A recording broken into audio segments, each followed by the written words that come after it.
Hello மக்களே! Sindhu Bhairavi new promo. சிந்து அந்த அளவுக்கு அழகாக ரெடியாகி வந்திருக்கிறத பார்த்து சிவாவுக்கு ரொம்பவே சந்தோஷமாக இருக்குது. உடனே சிந்து, நீ உண்மையிலேயே ரொம்ப அழகாக இருக்கன்றாங்க.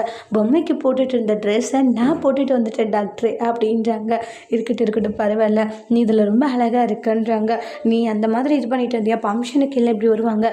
சரி, உன்னை அப்படி மாற்ற சொன்னாலையும் அது சரியாக இருக்காது, நீ கஷ்டப்படுவேன் தான் நான் எதுவுமே சொல்லாமல் உன்னை அங்கேயே விட்டுட்டு வந்துட்டு. இருக்கட்டும் டாக்டரே, ஆனால் இப்போ எப்படி நம்மளுடைய கெட்டப்பு வேறு லெவல், செம்மையாக இருக்கும் கெட்டப்பு அப்படின்றாங்க. இவங்க 2 பேரும் இவங்க ஃபோட்டோஸ் வீடியோ எடுத்துகிட்டு எல்லாருமே உங்களுடைய ஒய்ஃபாக சூப்பராக இருக்காங்க அப்படின்னு நல்லா சொல்லி பேசிகிட்டு இருக்காங்க. இதெல்லாம் பார்த்துட்டு இருக்கிற ஸ்னேகாவுக்கு அந்த அளவுக்கு கோவம் வருதுச்சு. கொஞ்சம் கூட சிவாவுக்கு நம்மளை பார்த்தா நினைப்பே இல்லை, அந்த சிந்து தான் அப்படின்னு சொல்லிட்டு சிந்துவை நினச்சி இப்படி உருகிட்டு இருக்கான். நம்ம என்ன சொன்னாலே காது கொடுத்து கேட்க மாட்டேங்கிறான். அப்படி என்ன பண்ணிட்டான் அந்த சிந்து, எப்படி இப்படி ரெடி ஆகிட்டு வந்தா, இவ்வளோ அசிங்கப்படுத்தலாம் அப்படின்னு நினச்சா.